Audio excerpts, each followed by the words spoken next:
காத்தான்குடி சுகாதார வைத்திய அதிகாரி காரியாலயத்தின் அதிகாரிகள் நகரில் உணவுப் பொருட்களை விற்பனை செய்யும் வர்த்தக நிலையங்களில் பரிசோதனைகளை மேற்கொண்டனர். இதன்போது சுற்றுலா பயணிகளுக்கு விற்பனை செய்வதற்காக வைக்கப்பட்டிருந்த பல உணவுப் பொருட்கள் கைப்பற்றப்பட்டன. 20 வர்த்தக நிலையங்கள் சோதனைக்குட்படுத்தப்பட்ட நிலையில் அவற்றில் 12 வர்த்தக நிலையங்களுக்கு எதிராக வழக்கு தொடர நடவடிக்கை எடுக்கப்பட்டுள்ளது.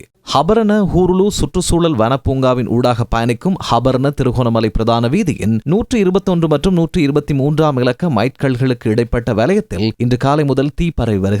அதனை கட்டுப்படுத்த கடும் பிரயத்தனங்கள் மேற்கொள்ளப்பட்டதாக எமது செய்தியாளர் தெரிவித்தார். வேட்டைக்கு சென்றவர் ஒருவர் இவ்வாறு தீ வைத்திருக்கலாம் என சந்தேகிக்கப்படுகிறது. தற்போது நிலவும் கடும் வறட்சியான காலநிலை மற்றும் பலத்த காற்றினால் தீயை கட்டுப்படுத்துவது கடினமாகியுள்ளதாகவும் சுட்டிக்காட்டப்பட்டுள்ளது.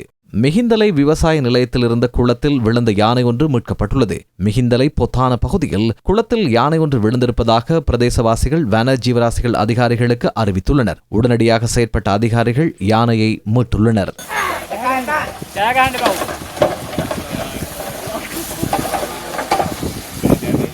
மயங்கி விழுந்து கிடந்த ஒருவர் தங்காலை வைத்தியசாலையில் அனுமதிக்கப்பட்டதன் பின்னர் உயிரிழந்துள்ளார். சுமார் 65 வயதுடைய குறித்த நபரின் அடையாளம் உறுதிப்படுத்தப்படவில்லை என போலீசார் தெரிவித்துள்ளனர்.